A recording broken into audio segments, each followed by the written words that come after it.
এইভাবে ভৈদেব গোস্বামী এইভাবে তিনি আরাধনা করছেন। আর এদিকে নারদ মুনি তিনি দেখতে পেলেন ভগবানের কাছে তিনি গেলেন বীণা যন্ত্র বাজাতে বাজাতে, হে অনাথ রাজি গোবিন্দ, তুমি নাকি দয়ালু, তুমি নাকি ভক্তের মনোবাঞ্ছনাকারী, ভক্তের ভগবান। একটা মানুষ দেখতে পাচ্ছ না, ওই দুই স্বামী স্ত্রী সারা জীবন তোমার জন্য দাঁড়ে দাঁড়ে থেকে ভিক্ষে করে এনে তোমাকে নিবেদন দিয়ে একটা পুত্র সন্তানের জন্য তাকে তুমি কৃপা করছো না। শুনেছি অনেকে তোমার পাষাণ বলে, আবার কেউ বলে দয়াল। হয়তো যে আর জ্ঞান নেই, যিনি অজ্ঞান অবুঝ, সেই ব্যক্তি হয়তো তোমাকে পাষাণ বলতে পারে, কিন্তু আমি জানি প্রভু তোমার মতো দয়ালু ইহে জগতে আর কে আছে। নারদ বলছে, প্রভু তোমার গলাতে যে তুলসীর মালাটা রয়েছে তুমি পরে আছো, আর তো কাউকে দেখি না। এই মালা ছোট্ট একটা কথার মধ্যে কথাই ঢুকে গেল। মালা কিন্তু যারা ভক্তিমতী মায়েরা বসে আছেন এবং আমার যে সমস্ত গৌর ভক্ত কৃষ্ণ ভক্ত বসে আছেন, এই মালা কিন্তু যে কোনো ব্যক্তি পড়া বা ধারণ করার অধিকার সবাইকে দেয়নি, কিন্তু আমরা এই তিলক সবাইকে অধিকার দেওয়া হয়নি। তার একটা বিধি রয়েছে, যদি সেই গুণাবলী তো তার মধ্যে থাকে, সে যদি অর্জন করতে পারে তাহলে সেই এই তুলসীর মালা ধারণ করতে পারবেন। তাই যখন নারদ বলেছিল তখন আমার প্রাণ গোবিন্দ অনাদি অন্তর্যামী বলে, ঠিক আছে তুমি এই মালা আমি তোমাকে 3টি দিচ্ছি, তুমি গিয়ে এই তুলসীর মালা তুমি মর্তধামে গিয়ে প্রদান করতে পারো, দান করতে পারো। তা সেই মালা কারোর যদি এখানে জানা থাকে তাহলে বলতে পারেন সেই মালা পরার যোগ্য ব্যক্তি কে ছিলেন? নারদ তো সারা পৃথিবীময় মালা নিয়ে ঘুরছে গো, সারা পৃথিবীময় মালা নিয়ে ঘুরছে। মালাটা শুধু ধারণ করলে হবে না, মালা পরার জন্য যেমন চেয়ারে বসতে গেলে, অফিসার হতে গেলে, বিজ্ঞানী হতে গেলে তার জন্য আমাদের পড়াশোনা শিখতে হয়, শিক্ষা অর্জন করতে হয়, তেমনি মালা ধারণ করতে গেলে তার জন্য আমাদের ভজন সাধনের প্রয়োজন হয়। তার জন্য আমাদের যেমন আমাদের বহির্জগতের একটা নাম রয়েছে, সংকীর্তন রয়েছে, নাম সংকীর্তন, তেমনি আমাদের অন্তর্জগতের একটা নাম সংকীর্তন রয়েছে, তাই না? তাই তেমনি এই মালা নিয়ে যখন নারদ পূর্ব থেকে পশ্চিম, উত্তর দিকে, দক্ষিণ দিকে যাচ্ছে, একে একে মানুষকে প্রশ্ন করছেন, রাজা ধীরাজ মহারাজকে প্রশ্ন করছেন, কিন্তু যোগ্য ব্যক্তি কোথায়? তিনি বললেন, তুমি যাও, যে ব্যক্তির মধ্যে অধম উত্তম, অধম মধ্যম পাবে তাকেই মালা প্রদান করবে, নতুবা অন্যজনকে এই মালা প্রদান তুমি করবে না। নারদ তো একে একে কর্ণ থেকে আরম্ভ করে সমস্ত মহাভারত বীরদের কাছে ছুটতে ছুটতে গেল, যে মালাটা সবাই তো লোভ হচ্ছে, এত সুন্দর মালা কখনো দেখিনি। শেষ পর্যন্ত দুর্যোধনের কাছে গেল। দুর্যোধন বললেন, আচ্ছা তোমাদের মধ্যে যদি উত্তম, অধম, মধ্যম যদি এই 3 ব্যক্তি কেউ থাকে তাহলে এই মালাটাকে প্রদান করতে পারবো, নতুবা নয়। বেশ, তখন দুর্যোধন বললেন অহংকারের সঙ্গে, আমাদের মধ্যে তো উত্তম অধম বলে কিছু নেই, মধ্যম বলে কিছু নেই, আমরা সবাই উত্তম। নারদ মনে মনে চিন্তা করলেন, তাহলে তো এনাকেও দেওয়া যাবে না। উনি চিন্তা করলেন, সবাই যখন ঘুরে ঘুরে এসছি, তাহলে একমাত্র একজন মহা রাজন রয়েছেন, তিনি হলেন ধর্মরাজ যুধিষ্ঠির। তিনি এখন বনপথে, বনের মধ্যে বাস করছেন। সেখানে ছুটতে ছুটতে নারদ মুনি গেলেন, বললেন, যখনই বলার আগে ধর্মরাজ যুধিষ্ঠির বললে, এত সুন্দর মালা তুমি কোথায় পেয়েছো? কেন? আমি গোলকে গিয়েছিলাম, গোলকপতি বললেন এই 3টে মালা আমাকে দিলেন, বললে যাও ধরা দামে যাও, যাদের মধ্যে দেখবেন উত্তম মধ্যম অধম থাকবে, এই 3 গুণামৃত থাকবে, সেখানে তুমি এই মালাকে প্রদান করবেন। ধর্মরাজ যুধিষ্ঠির বললেন, আমাদের মধ্যে তো কেউ উত্তম বলে কেউ নেই, আমাদের মধ্যে কেউ মধ্যম বলে কেউ নেই, আমাদের মধ্যে অধমের অধম আছে শুধু। হ্যাঁ, একজন আছে, তিনি উত্তম। প্রাণ গোবিন্দের 2টি যুগল মূর্তি নিয়ে একটা কাষ্ঠের উপর বসিয়ে দিয়ে বললেন, নারদ মুনি, তুমি ওই মালা প্রাণ গোবিন্দের চরণে দাও, আমি নিবেদন করব। হরি বল, হরি বল। আমরা মালার গুণ বুঝি না, তিলকের মর্ম বুঝি না, আমরা পড়ে যেখানে সেখানে হাটে ঘাটে রাস্তাতে অপকর্ম কুকর্ম করেছি। তাই ভক্তজনের ভক্তিবতী মায়েদের কাছে একটাই অনুরোধ, আপনারা কিন্তু আপনাদের বিভাগ বিচার বিবেক দিয়ে যখন এই মালা তিলক ধারণ করবেন, লোকের কথা শুনে নয়, শাস্ত্রকে প্রমাণে রেখে প্রমাণে জেনে আপনার এই মালা ধারণ করবে। অযথা মিথ্যে তিলক, 2 টাকার তিলক পরে, তিলক মাটিটা অত সহজ নয়, বাজারে 2 টাকার তিলক অনেক পাওয়া যায়, কিন্তু দাপর যুগে শ্রীমতী রাধা রানীকে 100 বছরে কাঁদিয়েছিল, আর রাধা রানী অভিশাপ করেছিল প্রাণ গোবিন্দে, আগত কলি যুগে তুমি সেদিন আমার ওই এই যে বাপামটা রেখে বা পায়ের যে চরণ ধুলি তুমি সেদিন মাথায় নিয়ে তিলক করবে, সেদিন তুমি উদ্ধার হবে, সেদিন তোমার পাপ মোচন হবে। তাই শ্রীমতী রাধারানী যে বাম পাটা রেখেছিল সেইটাই হচ্ছে রাধাকুণ্ড, আর ওখানকার মাটি যিনি ধারণ করতে পারেন সেটাই তিলক মাটি। 2 টাকার মাটি অনেকে নকল বানানো যায়, অনেকে নকল সাধু করে যায়, কিন্তু প্রকৃত সাধুকে চেনা দায়। গীতাই তাই বলেছেন, ত্যক্তা কর্ম সঙ্গ নিত্য তৃপ্ত কর্মণ্যস পবিত্র নৈব হঞ্চি। কি বললেন? আগে ত্যাগ করা শেখো, কামনা কামনা কাঞ্চন সবকিছু ত্যাগ করো, বৈভব ত্যাগ করো। কীর্তনীয়ারা কি সুন্দর একবার তিলক কেটে তুলসীর মালা পরে যেন কি ভাবুকের গায়ে উত্তম এসে গেছে। হ্যাঁ, একবার কেঁদে একেবারে চোখের জলে ভাসিয়ে মানুষকে মুগ্ধ করে নিয়ে যা খুশি তাই কীর্তনের আসরে ভোর বলে গেল, আর আমরা সেটাই সবাই মিলে হি হোক। কীর্তন একটা ভক্তি মার্গের জায়গা, যা খুশি কথা চলে না, যা কিছু সঙ্গীত চলে না। তাই যে কেউ কীর্তন সম্বন্ধে যার আইডিয়া নেই, আমরা শুনেছি অনেক কীর্তনিয়া যারা কিনা বলছেন যে একটা হরিবাসরে উঠে তিনি নাকি ঠাকুর না পশু আমাদের জানা নেই, তিনি বলছেন একটা নর মানুষ হয়ে তিনি ঠাকুর উপাধি নিয়ে বলছেন, ভগবান উপাধি নিয়ে বলছেন যে আমি যদি মুসলমানের ঘরে জন্মগ্রহণ করতে পারতাম বড় সৌভাগ্যবান হতাম। এইরকম পশুকে যারা হরিবাসরে তোলে সেই কমিটিদেরকে আমরা ধিক্কার জানাই। আর এই রকম যিনি হরিবাসরে গিয়ে যে কীর্তনিয়া ঝাঁটা খায়, অবাঞ্ছিত বাঞ্ছিত কথা বলে, সেই রকম কীর্তনিয়াকে যে সমস্ত কমিটি কীর্তনের আসনে তোলে তাদেরকে আমরা বারবার ধিক্কার জানাই। ঔরঙ্গজেব কি করেছিলেন? জোর করে ভারতবর্ষের সাম্রাজ্যকে অধিকার করে নিয়ে সমস্ত হিন্দুদের কোটি কোটি মন্দির ভেঙে চূর্ণ বিচূর্ণ করে দিয়েছিল, আর হিন্দুদের জোর করে মুসলমান বানিয়ে দিয়েছিল। সে কথাটা যারা ইতিহাস পড়েছে তারা জানবে। তাই আমাদের কিছু কথা অনেক সময় অপ্রাসঙ্গিক যদি এসে যায় আপনারা আমাকে ক্ষমা করবেন।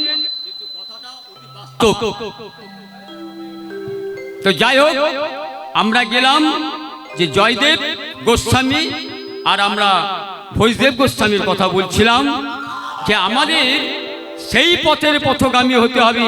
দেখুন কেমন সুন্দর আজ প্রাণ গোবিন্দ আজ আমাদের কি সুন্দর নববৃন্দাবন ধামে খেলা করছেন ব্রজগোপীকে নিয়ে। আজ আমরা এখানে যারা আছি নবধাম বৃন্দাবনে সবাই কিন্তু গোপী মধ্যে আমরা অনুভব করছি। চলো যাই। ব্রজগোপী খেলে হরি হরি রে, ব্রজগোপী খেলে হরি হরি রে, ব্রজগোপী খেলে হরি হরি রে, ব্রজগোপী খেলে হরি। খেলে আনন্দ নব ঘন শ্যাম সাথে, ব্রজগোপী খেলে হরি হরি রে, ব্রজগোপী খেলে হরি খেলে আনন্দ আরে শ্যাম সনে, ব্রজগোপী খেলে হরি। খেলে আনন্দ নব ঘন শ্যাম সাথে, ব্রজগোপী খেলে হরি হরি রে, ব্রজগোপী খেলে হরি খেলে আনন্দ নব ঘন শ্যাম সনে, ব্রজগোপী খেলে হরি হরি রে, ব্রজগোপী খেলে হরি। প্রীতি ফাঁক মাখা গরির সঙ্গে হরি খেলে হরি উন্মাদ রঙ্গে, প্রীতি ফাঁক মাখা গরির সঙ্গে হরি খেলে হরি উন্মাদ রঙ্গে, বসন্তে কোন দুরন্ত কিশোর, বসন্ত কোন দুরন্ত কিশোর, আধার জিনিতে এলো আধার জিনিতে এলো পি কারি হাতে, ব্রজগোপী খেলে হরি হরি রে, ব্রজগোপী খেলে হরি হরি রে, ব্রজগোপী খেলে হরি। খেলে খেলে খেলে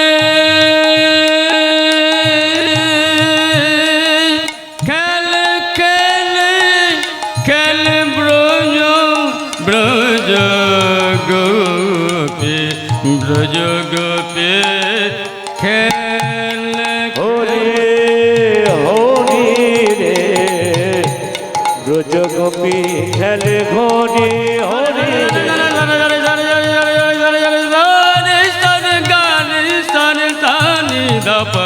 মগ সদা সদা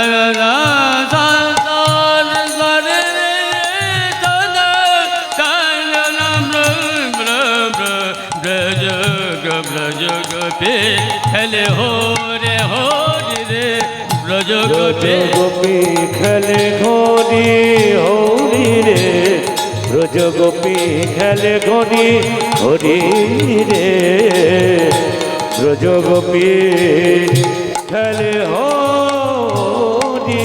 শ্যামল তনুতে হরিত কুঞ্জে অশোক ফুটেছে যেন পুঞ্জে পুঞ্জে, শ্যামল তনুতে হরিত কুঞ্জে অশোক ফুটেছে যেন পুঞ্জে পুঞ্জে, রং পিয়াসি মোর ভোমরা গুঞ্জে, রং পিয়াসি মোর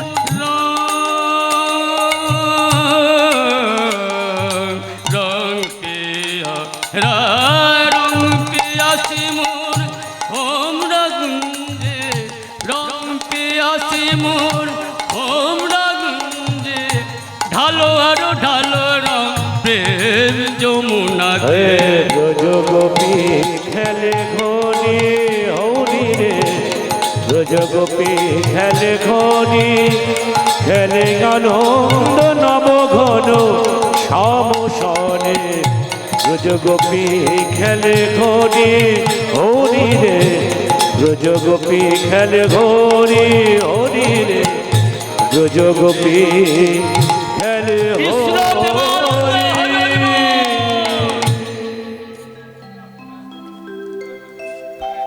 হ্যালো আজকের হ্যালো সবাই তাহলে আমরা হ্যালো সন্তান একটা আমরা সবাই সংসারে চাই ভালো, যে আমাকে মহাপ্রভুর মুখে গণ্ডি মহাপ্রভুর গণ্ডি এখনই শুরু হবে। যে সকল মা বোনেরা মহাপ্রভুর গণ্ডি দেবেন তাদের কাছে আমাদের একান্ত নিবেদন, আপনারা হরিবাসার প্রাঙ্গণে চলে আসুন। মহাপ্রভুর গণ্ডি এখনই শুরু হবে। মহাপ্রভুর গণ্ডি এখনই শুরু হবে। আপনাদের কাছে আমাদের অনুরোধ, আপনারা দেরি করবেন না, আপনারা পুকুর ঘাটে বা হরিবাসার তলায় চলে আসুন।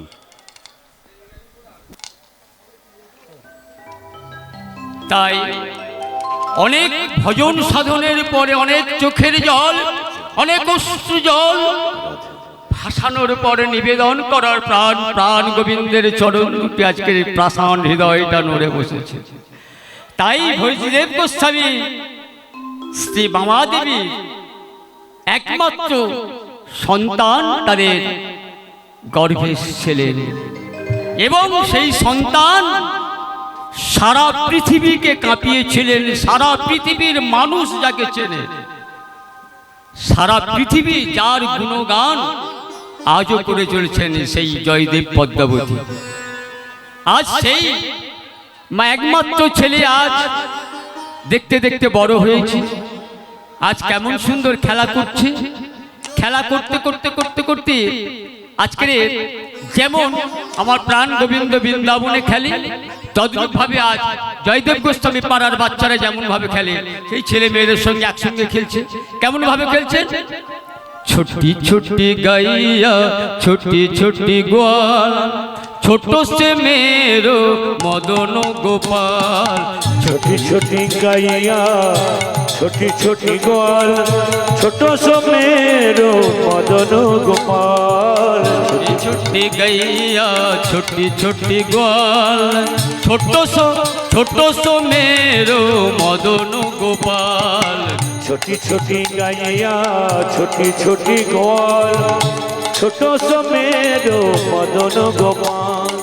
मदन गोपाल मदन गोपाल মদন গোপাল মদন গোপাল मदन गोपाल मेरे मदन गोपाल। छोटी छोटी छोटी छोटी छोटी छोटी गाइया छोटी छोटी ग्वाल छोटो सो मेरो मदन गोपाल। आगे आगे गैया पीछे पीछे ग्वाल, आगे आगे गाइया पीछे पीछे ग्वाल।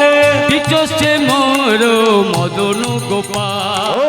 आगे आगे गाइया पीछे पीछे ग्वाल। आगे आगे गाइया पीछे पीछे ग्वाल। बीच में मेरो मदन गोपाल। छोटी छोटी छोटी छोटी छोटी छोटी गाइया छोटी छोटी ग्वाल छोटो सो मेरो मदन गोपाल।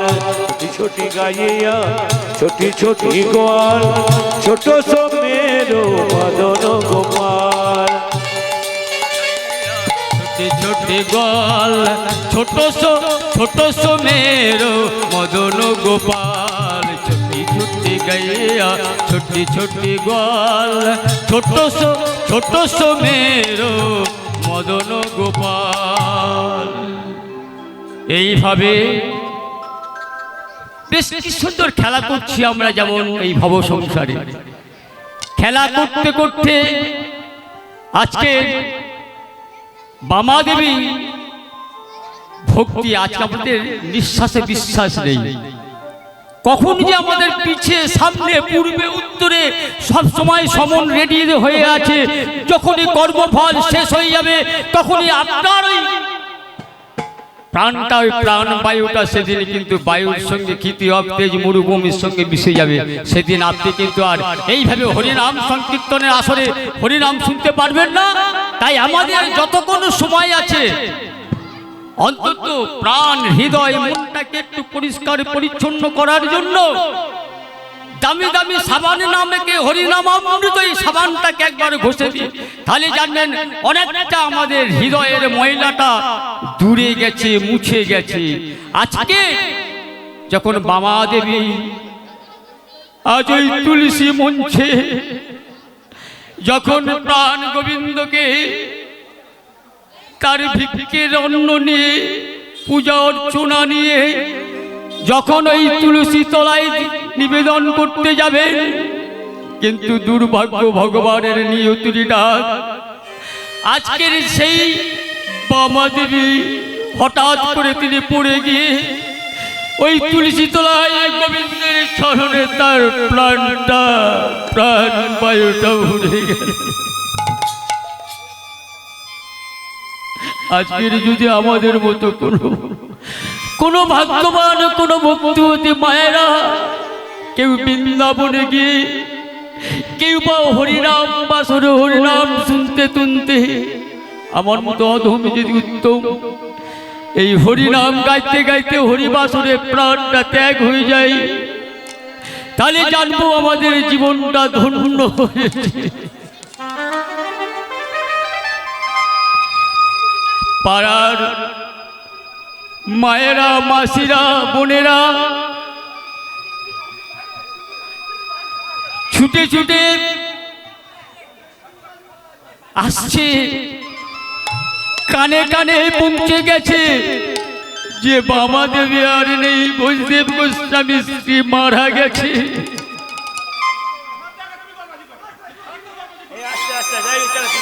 তাই কি হয়েছে,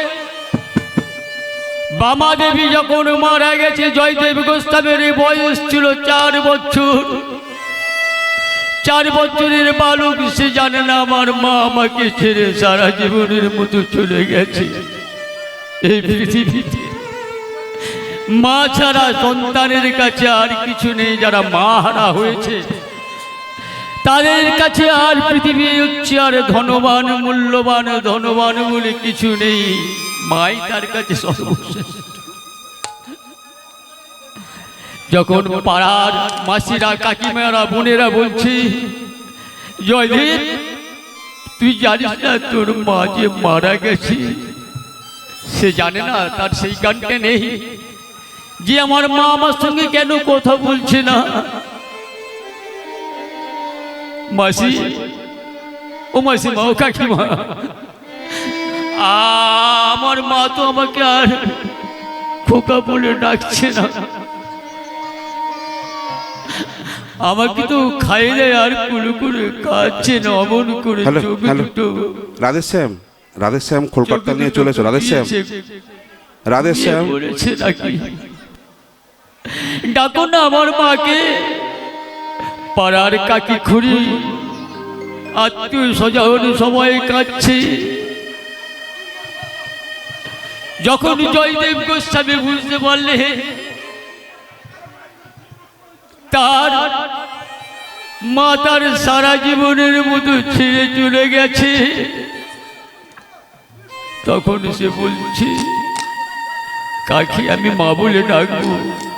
ও কাকিমা, ও মাসি, আমি কাকে মা বলে ডাকবো গো? বলো বলো কাকে আমি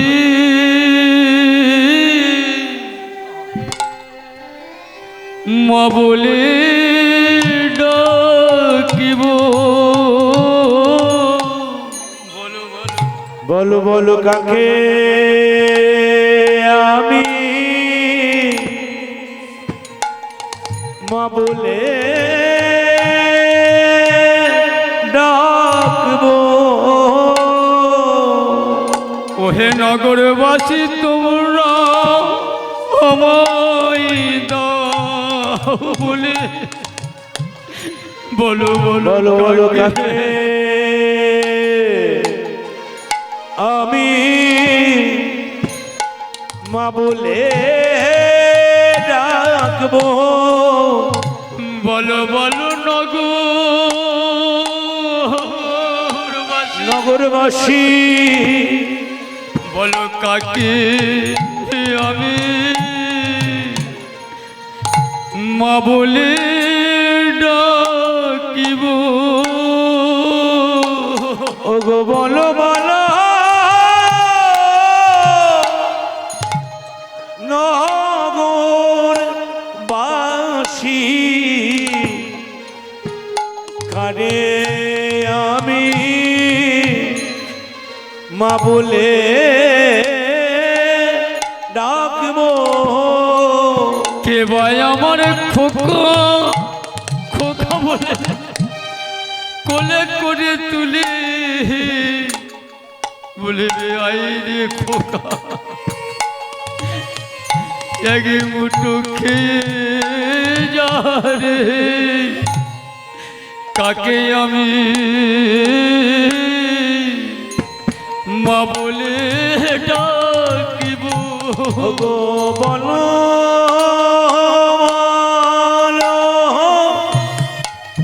নগরবাসী রাধেশ্যাম মণ্ডল, রাধেশ্যাম মণ্ডল, গন্ডি দেওয়ার লোক চলে এসেছে। রাধেশ্যাম, গন্ডি দেওয়ার লোক চলে এসেছে। রাধেশ্যাম, রাধেশ্যাম, গন্ডি দেওয়ার লোক চলে এসেছে। তুমি চলে এসো তাড়াতাড়ি। রাধেশ্যাম মণ্ডল, ও গো বলো নগরবাসী কাকে আমি মা বলিব, বলো বলো নগরবাসী কাকে আমি মা বলিব, বলো বলো নগরবাসী কারে আমি মা বলিব, ও গো বলো বলো নগরবাসী কাকে আমি মা বলিব, বলো বলো নগরবাসী কারে আমি মাবো ও গো বলো কারে আমি মা বলিব, বলো বলো নগরবাসী কারে আমি মা বলিব, ও গো বলো বলো নগরবাসী কারে আমি মা বলিব, বলো বলো নগরবাসী বলে কারে আমি আমি আমি মাবো লিব আমার গর্ভধারে মা চলে গেছে, আমার আগে মচ্ছ আছে আমার পিতা। রাধেশ্যাম মণ্ডল, আপনি খোলকর্তা নিয়ে দেখতে ঠাকুর ঘরে যখন চলে 6 যান। বছরের বয়স আপনি হয়েছে, পুকুর পাড়ে চলে যান, পুকুর পাড়ে। রাধেশ্যাম মণ্ডল, আপনি তৎকালীন খোলকর্তা নিয়ে পুকুর পাড়ে চলে আরে যান। পিতা জয়দেব রাধেশ্যাম মণ্ডল, আপনি কলকাতা নিয়ে পুকুর পাড়ে চলে যান। এত যদি ডিস্টার্ব হয়, এত যদি বিশৃঙ্খলা হয়, কিভাবে গান করবো? আপনাদের কাছে অনুরোধ, আপনারা কথা কম বলুন এবং হরিবাসর প্রাঙ্গণে কোনো রকম অশান্তি করবেন না। একটু দূরে গিয়ে বোঝাপড়া করে নিন নিজেদের মধ্যে আলোচনার মাধ্যমে। অযথা এখানে যদি করেন তাহলে তো আমাদের গানের বিঘ্ন ঘটবেন। এটা আমার ভাই এবং যারা আমার বয়সে হয়েছে তাদের কাছে আমার একান্ত অনুরোধ, আপনারা কোনো রকম ডিস্টার্ব করবেন না। নামে যদি বিঘ্ন ঘটে তাহলে আমাদের সকলেই আমরা ভগবানের কাছে অপরাধী হব। তাই সবাই কাছে আমাদের অনুরোধ, তারা যেন কোনো রকম না ডিস্টার্ব করে। যদি কাদের একান্ত না ভালো লাগে তাহলে তাদের কাছে অনুরোধ করব, তারা যদি কানে ব্যথা লাগে, কারণ হরিনাম তো কলিযুগের জীবেরা সহজে নেবে না, কানে হয়তো সুস্থুরি লাগতে পারে, কানে হয়তো ব্যথা লাগতে পারে, তাহলে তারা একটু সরে যাবেন। আর যাদের কানে একটু ভালো লাগবে হরিনাম সংকীর্তন মধুর নাম, তারা যেন কানটা খোলা রাখে, কান খুলে রেখে যেন হরিনাম শ্রবণ করে।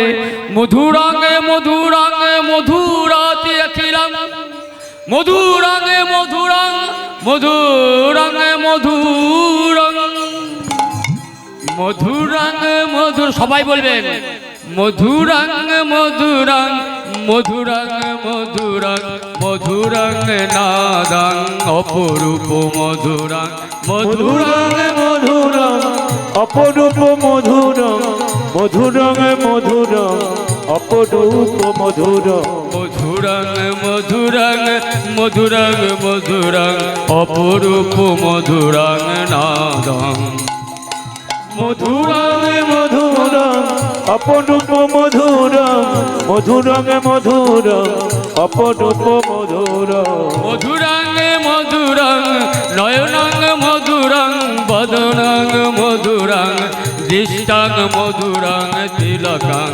মধুরাং মধুরঙে মধুর অপরূপ মধুর মধুরঙে মধুর অপরূপ মধুর নয়নাং মধুরাং তিলকাং মধুরাং নয়নাং মধুরাং বদনাং মধুরাং মধুরাং মধুরাং মধুরাং মধুরাং মধুরাং মধুরাং মধুরাং মধুরাং নাদাং অপরূপ মধুরাং মধুরাং মধুরাং অপরূপ মধুরাং অপরূপ মধুরাং নাদাং মধুরঙে মধুর মধুর অপরূপ মধুর মধুরঙ মধুর মধুরাং মধুরাং অপরূপ মধুরাং মধুরাং মধুরাং অপরূপ মধুরাং মধুরাং মধুরাং মধুরাং মধুরাং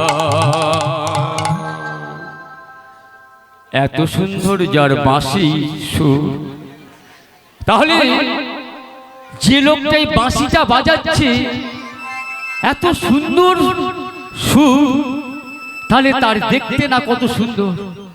জয়দেব গোস্বামী মনে মনে করছে, আর কি মনে মনে করছে, এত বাঁশি সুরে তিনি যখন পাঠশালায় পড়াশোনা করছিলেন তখন বললেন পড়াশোনা কি হবে, এই বাঁশির সুর আমার সমস্তকে অজ্ঞানতা দূর করে যেন কি আমার চৈতন্য চেতনা প্রদান করছে।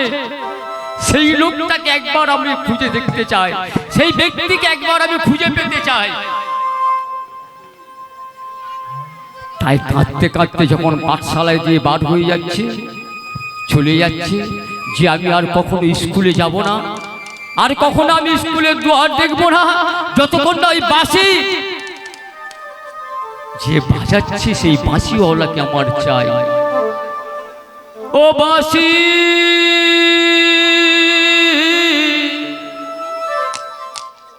বাঁশরি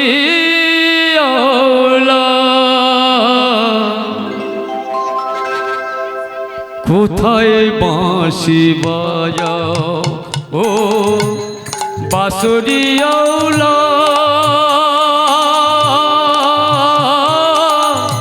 কোথায় তুমি বাঁশরি বাজাও।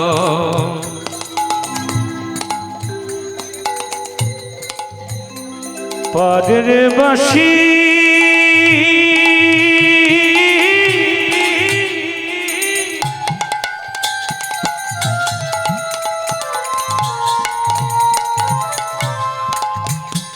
তুমি বাঁশরি বাজাও, তুমি বাঁশরি বাজাও।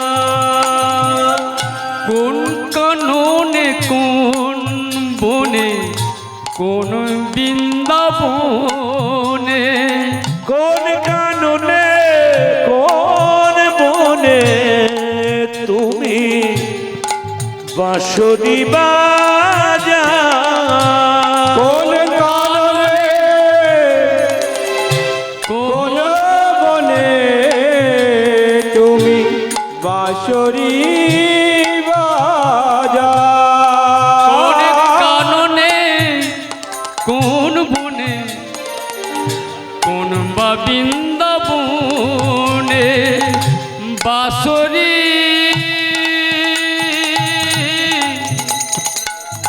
ও গো বাঁশরি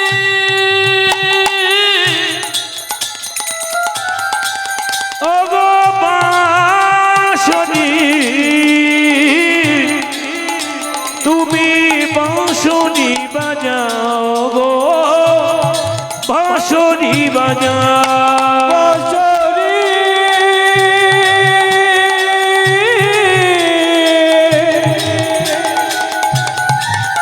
তুমি বাঁশরি বাজাও। বাঁশরি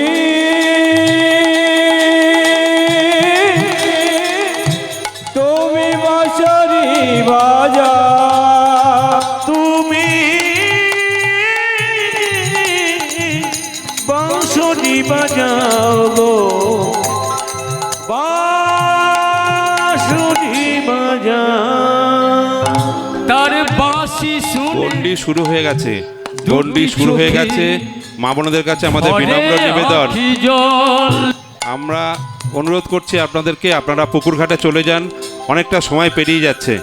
আপনাদের কাছে আমাদের অনুরোধ, আপনারা পুকুর ঘাটে চলে যান। গন্ডি শুরু হয়ে গিয়েছে। যে সকল মা বোনেরা গন্ডি দেবেন তাদের কাছে আমাদের বিনম্র নিবেদন, আপনারা পুকুর ঘাটে চলে যান, গন্ডি শুরু হয়ে গিয়েছে। যার বাঁশি শুনে দুটি চোখে আকি জলে ভাসি, যার বাঁশি শুনে দু নয়নে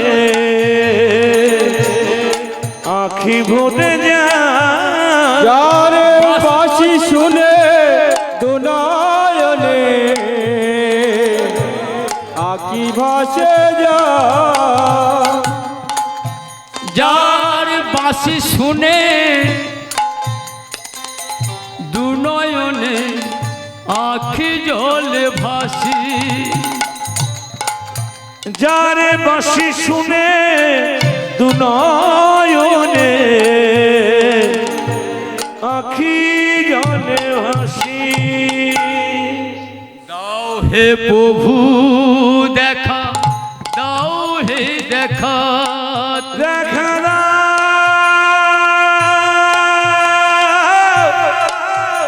ও হে বাঁশুরিওয়ালা।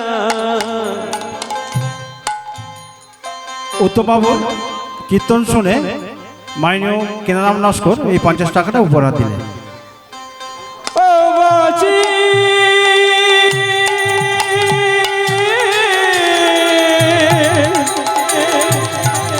তুমি বাজানো জানো না,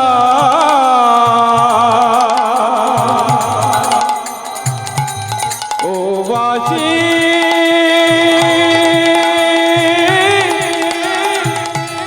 তুমি বাজানো জানো না। গোলকের গোলকপতি ছিল বিশ্রামে, নারায়ণী লক্ষ্মী মাতা বলে তুমি, তুমি কি পাষাণ, তোমার ভক্ত চোখের জলে ডাকিছে গো, তুমি দাও দেখা যাও, তরা করে যাও গোলক ছেড়ে। বাঁশি রে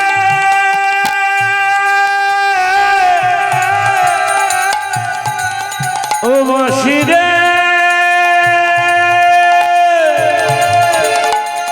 বাঁশি রে বাঁশি রে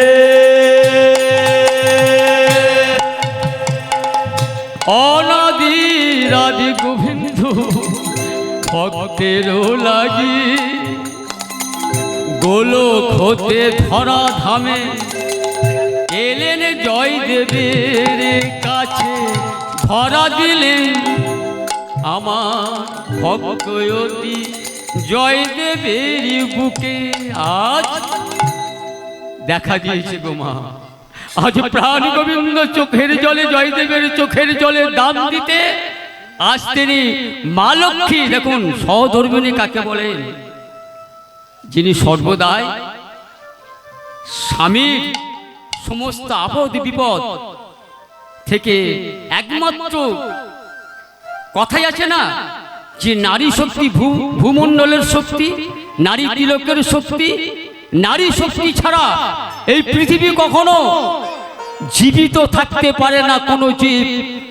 তাই নারীকে যদি কোনো ব্যক্তি, কিছু কিছু মানুষ আছে এখনো আমাদের ভারতবর্ষে যে নারী নির্যাতিত হচ্ছে, এটা ভাবলে আমরা আশ্চর্য হচ্ছি। যারা মহাভারত শ্রবণ করেছি, যারা গীতা শ্রবণ করেছি, যারা বাইবেল শ্রবণ করেছি, যারা কোরআন শ্রবণ করেছি,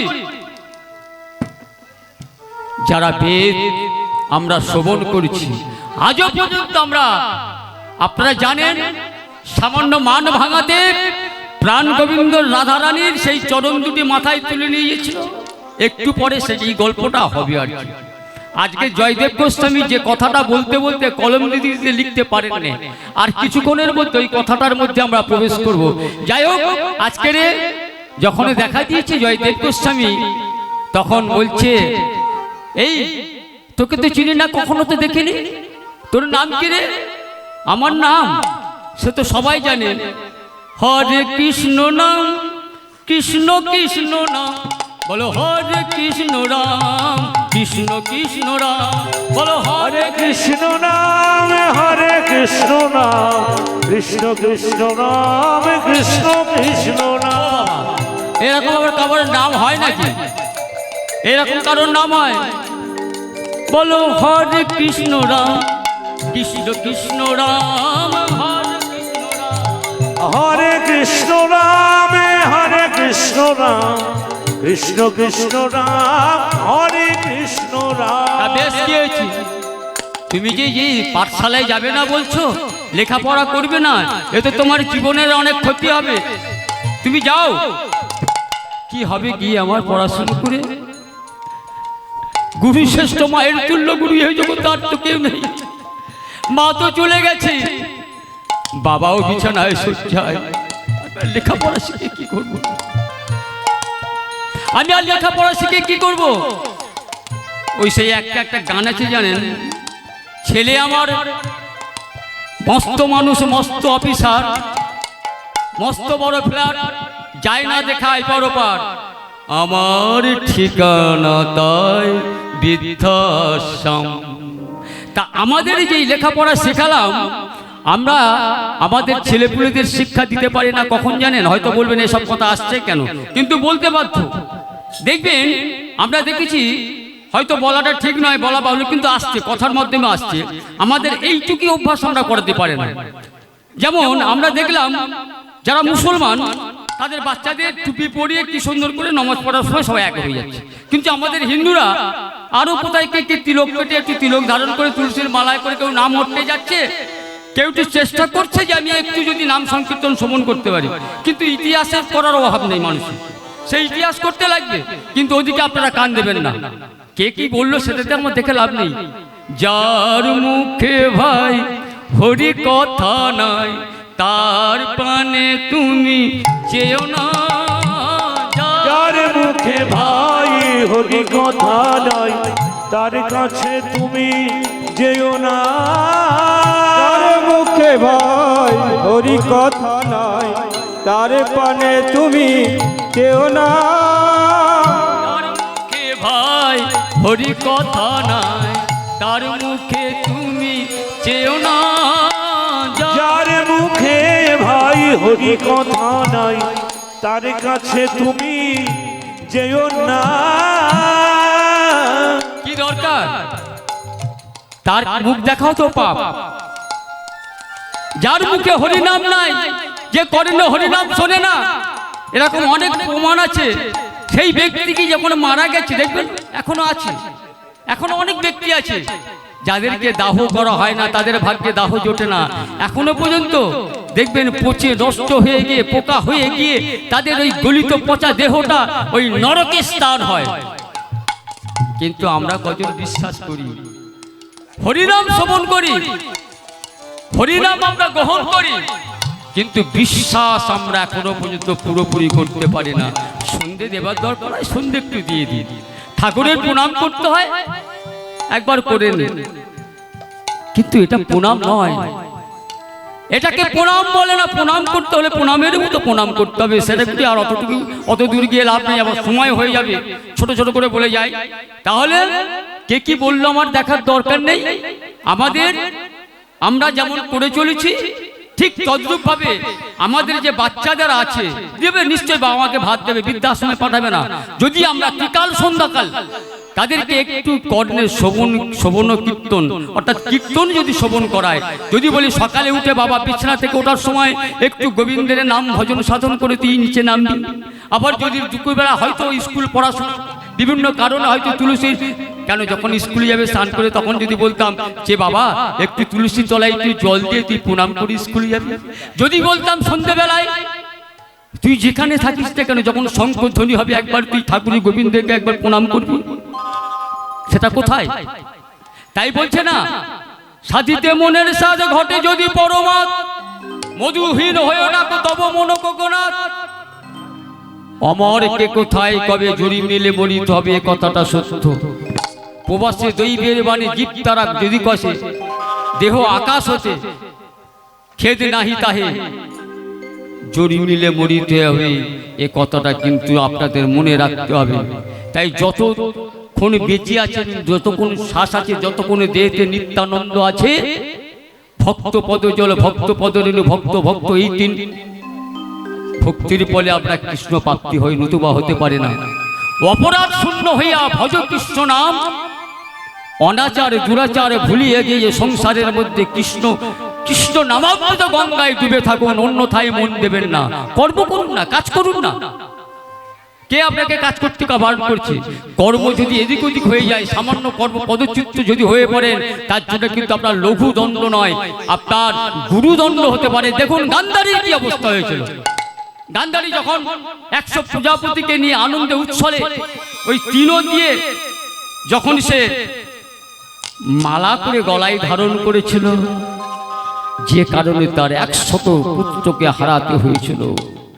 এখন দুঃশাসন দুঃশাসন বলে কাঁদলে হবে? দুঃশাসন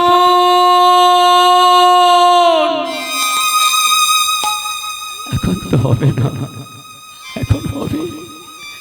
দেখতে পাচ্ছেন না কাটা মুন্ডগুলো কেমন রক্ত চারিদিকে ছড়িয়ে ছিটে পড়ে আছে?